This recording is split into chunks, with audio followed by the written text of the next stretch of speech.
98 투쟁은 너무도 그냥 아팠어요. 정리해고는 뭐 죽음이다.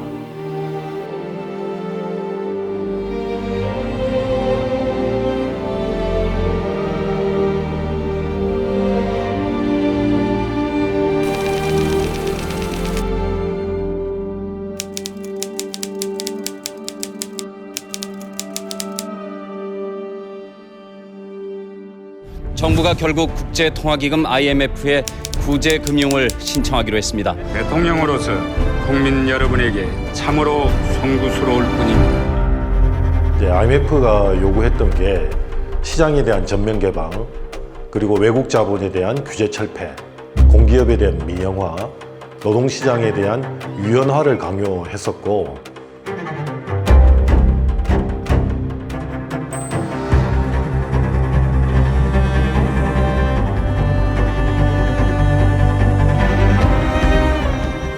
근로기준법상의 정리해고 2년 유예 조항을 삭제하기로 함으로써 이달 고용조정이 즉각 시행되게 됐습니다.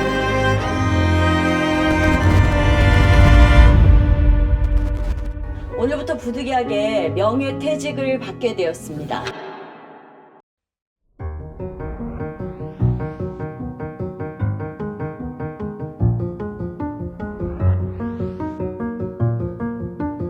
그 회사의 중력이 그 언론에서 노골적으로 이야기했습니다.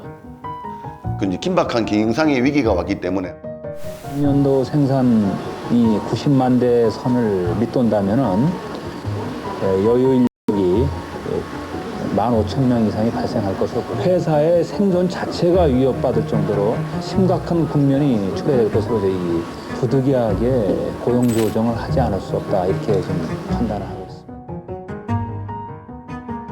이 계획은 사실상 정리해고 예고였으며 1997년 말부터 하청업체 소속 노동자 약 1,800명을 해고하는 방식으로 구조조정이 시작되었다. 과장급 이상 관리직과 임원을 대상으로 명예퇴직을 유도하며 약 800명을 퇴직시킴으로써 정규직을 포함한 정리해고가 본격화되었다. 야간 작업이 없어지며 정리해고에 대한 노동자들의 불안감은 극도로 고조되었다.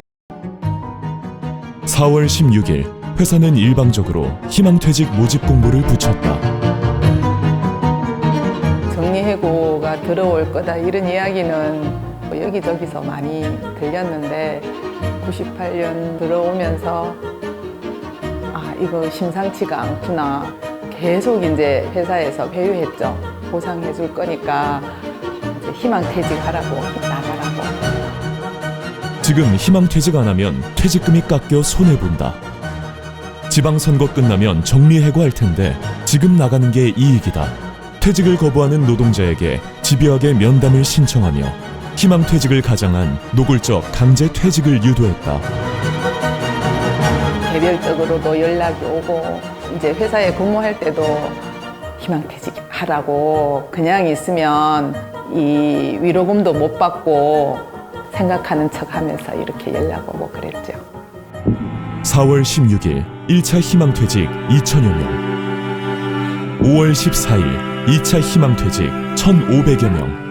그 회사가 이제 언론에서 이야기하기로는 그 이제 긴박한 경영상의 위기가 왔기 때문에 10,000명대가 제가 넘은 걸로 기억됩니다. 희망퇴직으로 그렇게 10,000명을 채울 수가 있겠습니까? 희망퇴직이라고 하면은 퇴직금에다가 인센티브가 조금 있겠죠. 생존적 문제로 봤을 때는 그게 크게 도움이 되지 않지 않습니까? 곧 죽음이라고 저는 생각합니다.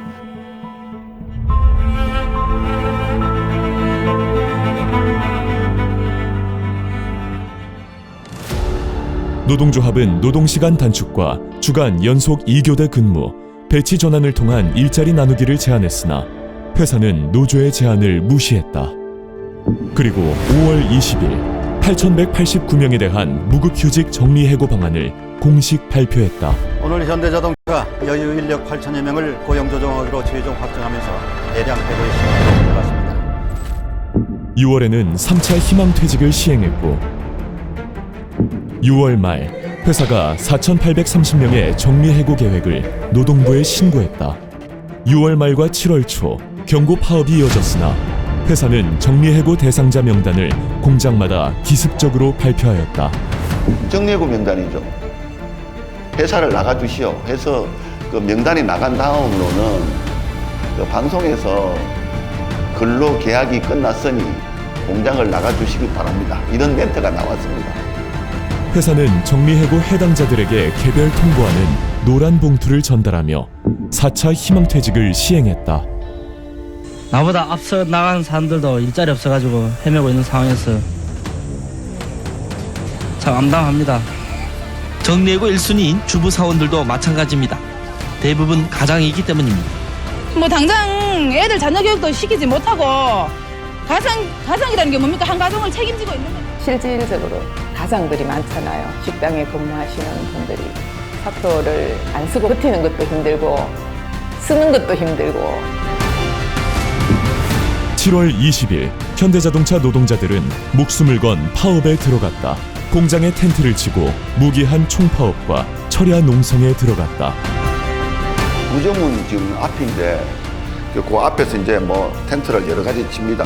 전 공장에만 텐트 그건 순식간에 딱 정리된 것 같아요.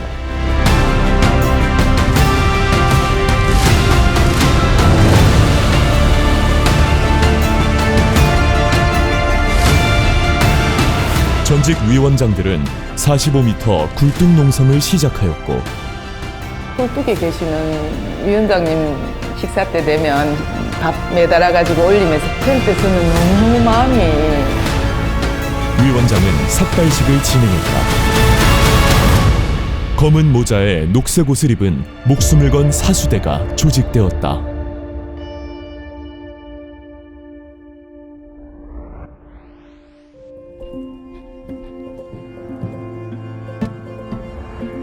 정리해고의 칼날은 노동자만이 아니라 그 가족들의 삶까지 무너뜨렸다.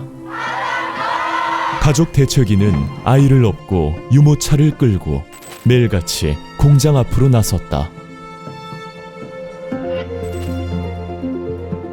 유모차 끌고 이런 젊은 친구들이었죠. 내 남편, 내 부모 일자리를 빼앗는다는데 우리가 제일 전면에서 싸우겠다고.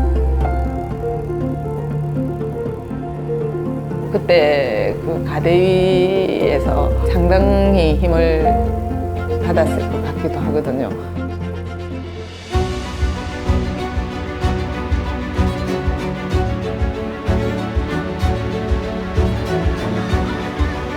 현대자동차 조합원들에게는 절박한 투쟁이었다.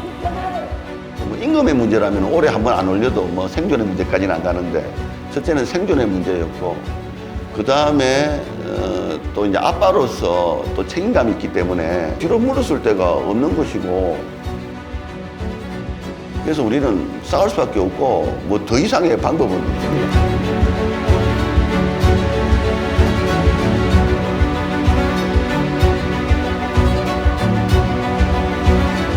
7월 말 경찰병력 23개 중대가 배치되고 8월 초 회사에서 고용한 용역 깡패들이 울산에 도착해 대치하기 시작하였다. 회사는 파업 중에도 끊임없이 조업 재개를 시도하고 자본은 조합원들을 갈라치게 하기 위해 회유하였다. 조합원들을 불러내서 정상조업 촉구 결의 대회를 진행하고 또 한편으로는 근무 코드를 이용해서 조합원들을 산으로 또 바다로 야유 형식 또 회식으로 해서 계속 불러냈거든요. 그리고 파업 현장에 있는 이제 우리 조합원들을 스스로 고립시키고 소수화시키기 위해서 끊임없이 분열 공작을 했었죠. 8월 10일 휴가 기간이 끝난 첫 집회였다. 집회가 시작되는 7시부터 내리던 비는 곧 폭우로 바뀌며 어느새 무릎 아래까지 차올랐다. 차오르는 빗물 속에서 흩어짐 없이 자리를 지켰다. 서로의 어깨를 걸고 춤을 추었다. 투쟁에 대한 자신감에 벅차올라 울었다. 동지들과 함께 있으면 외롭지 않다. 이길 수 있다. 워낙 힘들었기 때문에 오히려 그 비도 우리 마음을 흠뻑 적셔주는 그런 느낌이 받아서 오히려 이 집회에서 더 치열하게 싸우고자 하는 그런 전투성을 올리는 어떤 그런 역할도 한 것 같아요. 그러나 공권력 투입이 예상되고 있었다. 8월 14일 대검찰청에 공권력 투입이 발표되고 100여 개 중대 1만 2천여 명의 경찰 병력이 현대자동차 주변에 배치되었다. 경남경찰청에서 8월 18일까지 경찰 병력을 집결시킬 계획이라고 발표했다. 그러니까 이제 위에서는 막 헬기가 막 떠다니고 그리고 또 헬기에서 경찰들 위임을 뿌리고 곧 더 간다. 우선 싸워야 한다. 싸워야 이 집행부를 또 사수할 수 있기 때문에 구심점이 있어야 우리가 힘이 있는 거 아닙니까? 회사는 끊임없이 조합원들을 회유하였다. 오랜 싸움과 무더위 속에 점점 지쳐갔다. 공권력 투입이 임박했다는 소리를 듣고 파업대오 밖에 있던 조합원들이 합류하기 시작했다. 정문이 봉쇄되어 조합원들은 담을 넘어서 들어오기 시작했다. 한 사람이라도 더 모여야 하루라도, 한 시간이라도 더 버틸 수 있다. 조합원들이 오히려 늘어나고 노동과 가사처럼 흩어지면 죽는다고 한 사람이라도 더 모아서 좀 같이 가야 노동조합이 버틸 힘이 있을 거다. 뭐 이렇게 생각하신 것 같아요. 2만여 명의 조합원과 가족들이 모였다. 8월 18일 새벽 페퍼포그, 포크레인을 동원한 진압병력이 정문 앞에 집결했다. 현장에 비상이 걸렸다. 농성조합원들의 강력한 저지로 경찰 병력은 바로 물러갔지만 상황은 매우 급박하게 돌아갔다. 다른 이제 분들이 계속 이제 오늘이 D-Day다, 내일이 D-Day다 막 그럴 때였는데 한편으로는 그럼 이 사람은 안 다쳐야 될 텐데 그런 생각도 많이 했던 거예요. 8월 24일 노조는 정부 중재안을 수용하며 공식 파업을 마무리하였으나 9월 1일 조합원 총회에서 잠정 합의안이 부결되었다. 우린 합의를 한 줄 모르고 MBC 뉴스에 합의를 했다고 나오는 거예요. 합의를 했다고 나오는데 우린 이거 언론이 거짓말한 거다. 아줌마들이 와 같이 일어나가지고 본관 앞에 MBC 그 차가 나와 있었거든요. 그 차 불이라도 질러야 된다면서 이렇게 거짓말할 수가 있냐고. 그러니까 우린 노동조합을 그만큼 믿었다는 얘기죠.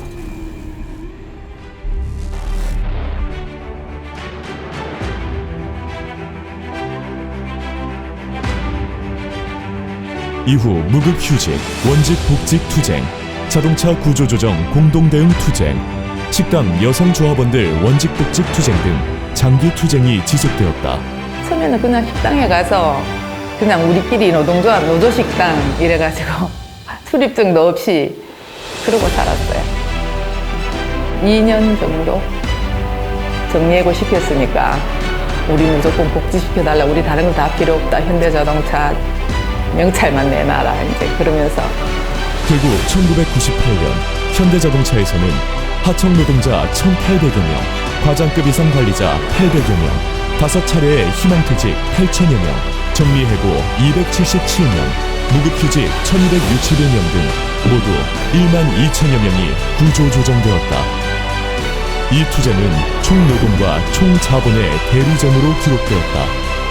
IMF 체제하 최초 정리해고자에 맞서 현대자동차 노동자들은 고용과 생존을 걸고 싸웠다. 96년도 끝나고 나서 그 대한민국 경제에 그 불황이 왔는데 그 책임 전가를 바로 노동자한테 하기 시작한 사건이 그때는 정리해고 투쟁이라고 생각합니다. 정리해고로 비워진 현장에서 자본은 생산 속도를 높이고 현장 활동을 옥죄었다. 그러나 정리해고자와 무급휴직자들의 복귀로 무너진 현장을 다시 세우는 희망의 불씨가 되었다. 하지만 깊은 상처는 남았고 투쟁력이 되살아나기까지는 오랜 시간이 걸렸다.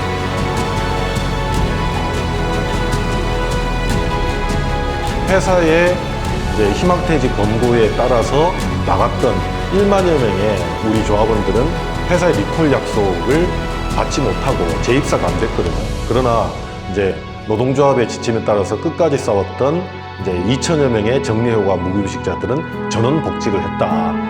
그리고 오늘 자동차 산업은 또다시 거대한 도전에 직면해 있다. America First. 관세 폭탄 포문을 열었습니다. 고용 수준이 38% 이상 떨어져 노동자의 삶은 다시 흔들리고 있다. 98 투쟁은 여전히 말한다. 노동자가 물러서지 않고 싸울 때 비로소 노동자의 삶을 지켜낼 수 있다는 것을.